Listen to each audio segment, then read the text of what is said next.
Friends ನಮಸ್ಕಾರ. ನಾನು ಶ್ವೇತಾ ಸದಾಶಿವ ಗಸ್ತಿ. ಇವತ್ತು ಏನು ಮಾಡಾಕತ್ತನಂದ್ರೆ ರೀ ಒಂದು ಸ್ವೀಟ್ ಮಾಡಿ ತೋರಿಸ್ತೀನಿ ನೋಡ್ರಿ. ಕೊಬ್ಬರಿಯಿಂದ ಇವು 4 ಬಾಟ್ಲ್ ಅದಾವೆ ರೀ. ಕಾಯಿ ಇದ್ದು ರೀ ಮನ್ಯಾಗ ತೊಗೊಂಡೇನು. ಈಗ ಒಡೆದ ಕಿಸಿಂದ ತುರಿದಿಟ್ಕೋಬೇಕು ರೀ.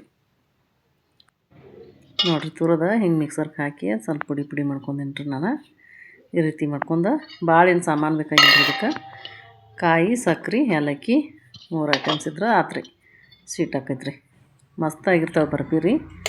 ಇದು 1 ಕಪ್ ನಾನು ತೊಗೊಂಡೇನಿ ನೋಡಿರಿ. ಯಾವುದೋ 1 ಕಪ್ ಪೂರ ತೊಗೊಂಡು ನಾನು ತುರಿದಿರೋ ಕೊಬ್ಬರಿ ಅರ್ಧ ಕಪ್ ತುಂಬ ಅರ್ಧ ಹಾಪ ಸಕ್ರೆ ಹಾಕ್ಕೊಳೋದ್ರಿ. ಕಡಾಯಿಗೆ ಸಕ್ರೆ ಹಾಕ್ಕೊಂಡೇನಿ ರೀ. ಸ್ವಲ್ಪ ನೀರು ಹಾಕ್ಕೊಂಡೇನಿ ರೀ. ಸಕ್ರೆ ತೊಯ್ ಮಟ್ಟ ನೀರು ಹಾಕೋದ್ರಿ. ಈಗ ಅದನ್ನು ಕರಗಿಸ್ಕೊಳತ್ತೀನಿ ನೋಡಿ. ಹಿಂಗೆ ಕರಗಿಸ್ಕೋಬೇಕು ರೀ. ಒಂದು ಸ್ವಲ್ಪ ಎಲ್ಲ ಸಕ್ರೆ ಎಲ್ಲ ಕರಗಿತಂದ್ರೆ ಈ ರೀತಿ ನೋಡಿರಿ. ಈಗ ಕೊಬ್ಬರಿ ತುರಿದಿರೋದು ಅದ್ರಾಗ ಹಾಕಿಬಿಡ್ತೀನಿ ರೀ. ಭಾಳ ಅಂದ್ರೆ ಭಾಳ ಈಜಿ ಐತ್ರಿ. ಇದನ್ನು ಕಷ್ಟ ಇಲ್ಲಿ ಮಾಡೋದ. ಕೊಬ್ಬರಿ ಬರ್ಫಿನೂ ಅಂತಾರೆ, ಕೊಬ್ಬರಿ ಮಿಠಾಯಿನೂ ಅಂತಾರೆ ರೀ. ಈ ರೀತಿ ಸ್ಲೋ ಉರಿ ಇಟ್ಕೊಂಡು ಹಿಂಗೆ ಬೇಯಿಸ್ಕೋಬೇಕು ರೀ. ಇದನ್ನು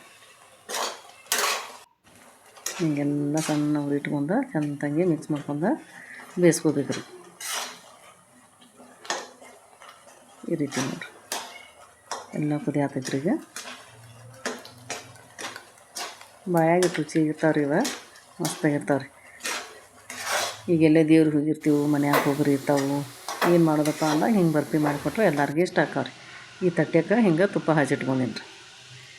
ಈಗ ಇದನ್ನು ಹಾಕ್ಕೊಳತ್ತೀನಿ ನೋಡಿರಿ. ಈ ರೀತಿ ಇದನ್ನ ಈಗ ಪ್ಲೇಟ್ನ್ಯಾಗ ಹಾಕ್ಕೋಬೇಕ್ರಿ. ನಿಮ್ಗೆ ಎಷ್ಟು ತಿಪ್ಪ ಬೇಕೋ ಏನು ತಿಳಬೇಕು ನೋಡಿ ಈ ರೀತಿ ಚಮಚದಲ್ಲಿ ಹಿಂಗೆ ಮಾಡ್ಕೋಬೇಕು ನೋಡಿರಿ. ಎಲ್ಲನೂ ಮಿಕ್ಸ್ ಮಾಡಿ ಹಿಂಗೆ ಅದ್ರಾಗನ ಬಿಸಿ ಇದ್ದಾಗನ ಹಿಂಗೆ ಕಟ್ ಮಾಡ್ಕೊಂಬಿಡು ಚಾಕುಲಿಯರ್. ಆಮೇಲೆ ಆರಿದ ತಕ್ಷಣ ತೊಗೊಂಬರ್ತಾವ್ರಿ ಅವು. ನಿಮ್ಗೆ ಯಾವ ಸೈಜ್ ಬೇಕು ನೋಡಿ ಆ ಸೈಜ್ ಈ ರೀತಿ ಮಾಡ್ಕೊಂಬಿಡೋದ್ರಿ. ನಾ ಹಿಂಗೆ ಮಾಡಿದ್ದೇನೆ ರೀ. ಈಗ ಆಗೈತೆ ನೋಡ್ರಿ, ರೆಡಿ ಆಗಿದಾವ್ರಿ. ಈ ರೀತಿ ಬಂದವ್ರಿ, ಮಸ್ತಾಗಿರ್ತಾವ್ರಿ ಬರ್ಫಿ ಅಂತೂ. ನೀವು ಮನ್ಯಾಗ ಕೊಬ್ಬರಿ ಉಳ್ದಾಗ ಹಿಂಗೆ ಮಾಡಿ ನೋಡಿರಿ. ಈಗ ನೋಡಿರಿ ಎಲ್ಲ ಥರ ಹಿಂಗೆ ಆಗಿದಾವ್ರಿ. ಚಕ್ಕೆ ನೋಡ್ರಿ ಎಷ್ಟು ಚಂದ ಬಂದಾವ್ರಿ. ಮಸ್ತ್ ಅಂದ್ರೆ ಮಸ್ತ್, ಬಾಯಾಗ ಅಷ್ಟು ಸ್ಮೂತಾಗಿರ್ತಾವ್ರಿ. ಒಂದು ಡಬ್ಯಾಗ ಹಾಕಿ ಬಿಟ್ಕೊಂಡ್ರೆ ಯಾವಾಗ ಸ್ವೀಟ್ ತಿನ್ಬೇಕು ಅನಿಸಿದಾಗ ತಿನ್ನಾಕ ಎಲ್ಲರಿಗೂ ಇಷ್ಟ ಆಕಾವ್ರಿ. ಇಷ್ಟ ಆದ್ರೆ ಒಂದು ಲೈಕ್ ಮಾಡಿರಿ, ಶೇರ್ ಮಾಡಿರಿ. Thank you.